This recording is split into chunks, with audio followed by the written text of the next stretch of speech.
அனைவருக்கும் வணக்கம். இந்த வீடியோவில் நம்முடைய சப்ஸ்கிரைபர் அவருடைய ஜாதகத்தை கொஞ்சம் அனலைஸ் பண்ண சொன்னார். சரிங்களா? சண்முகம் கோயம்புத்தூர்லேருந்து. சரிங்களா? அது எப்படி நம்ம அனலைஸ் பண்ணுறோன்றதை நீங்கள் பாருங்கள்.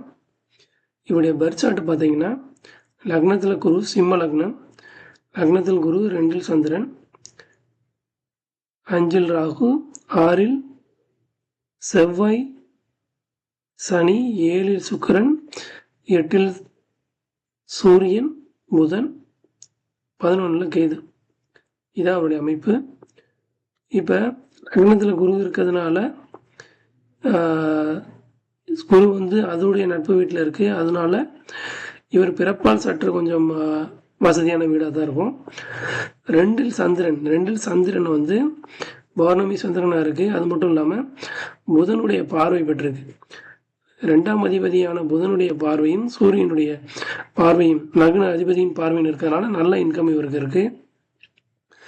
3 சகோதர சகோதரிய ஸ்தானம். இது இதெல்லாம் நம்ம டீட்டெயிலாக பார்க்கல, ஏன்னா இதில் பிளானட் இல்லை. இருந்தாலும் இது நம்ம ஓரலாக தான் சொல்ல போகிறோம் அந்த வீடியோவில். சரிங்களா? 5ஆம் பாவம், 5 ராகு, குருவால் பார்க்கப்பட்டு ராகு திசை இவருக்கு முடிஞ்சிருக்கு. ஆனால் இப்போ இருக்கிறது அவருடைய தசை குரு தசை. குருவால் பார்க்கப்பட்ட ராகு இவருக்கு ராகு தசையில் இவர் நல்லாவே சிறப்பாகவே இருந்திருக்காரு கடந்த 16 வருஷமா. அதுக்கப்புறம் பார்த்தீங்கன்னா சனி செவ்வாய் சேர்க்கை சற்று நல்லது கிடையாது. 6ஆம் பாவத்தில் சனி செவ்வாய் சேர்க்கனால சிம்ம ராசிக்கு இது நல்லது, சரியா? சிம்ம லக்னத்திற்கு இது நல்லது, சரிங்களா? இருந்தாலுமே செவ்வாயின் காரகத்துவமான உங்களுக்கு வீடு, இடம், மனை அமைகிறது கொஞ்சம் சிக்கல் கொடுக்கும் இந்த அமைப்பு. சரிங்களா? 7 சுக்கிரன் குருவால் பார்க்கப்பட்ட சுக்கிரன். 7 சுக்கிரன் சனியோட நட்பு வீட்டில் தான் இருக்குது. இருந்தாலும் ஸ்தான பலம் குரு சுக்கிரனுக்கு கொஞ்சம் கம்மியாக இருக்குது. குருவால் பார்க்கப்பட்ட சுக்கிரனால 7 சுக்கிரன் காரக பாவனாஸ்தின்னு சொல்லுவாங்க. ஆனால் இதுக்கு காரக பாவனாஸ்தி இல்லை, ஏன்னா குருவால் பார்க்கப்படுது. சரிங்களா? நல்ல மனைவி அமைவாங்க.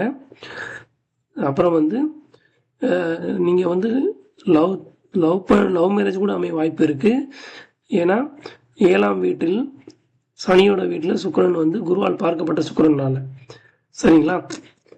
8 புதன் சூரியன் இருக்கு. 8ல் புதன் சூரியன் இருக்குது, நல்ல அமைப்பு கிடையாது. புதன் நீச்சத்தில் இருக்கு.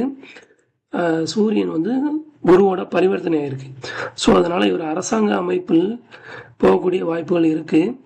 ஏன்னா இந்த புதனை சந்திரன் பௌர்ணமி சந்திரன் பார்க்குது, சூரியனையும் பார்க்குது.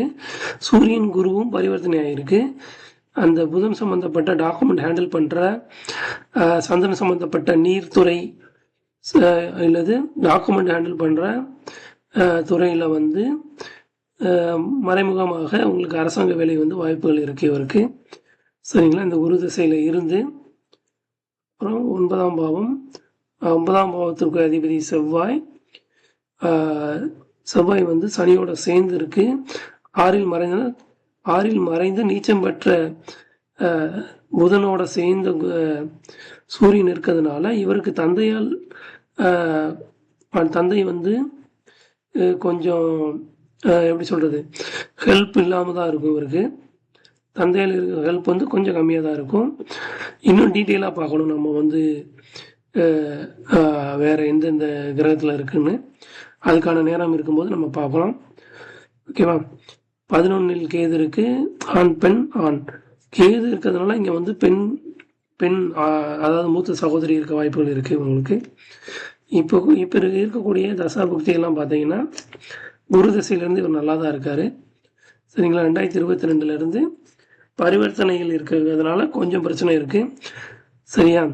இதை நம்ம இவருக்கு புதனுடைய பலன் கம்மியாக இருக்குது, சுக்கிரனுடைய மற்றும் செவ்வாயோட பலன் கம்மியாக இருக்குது. அதை எப்படி ஆக்டிவேட் பண்ணணும்னு பார்க்கணும். இப்போ குரு திசையில் சனி புக்தியில்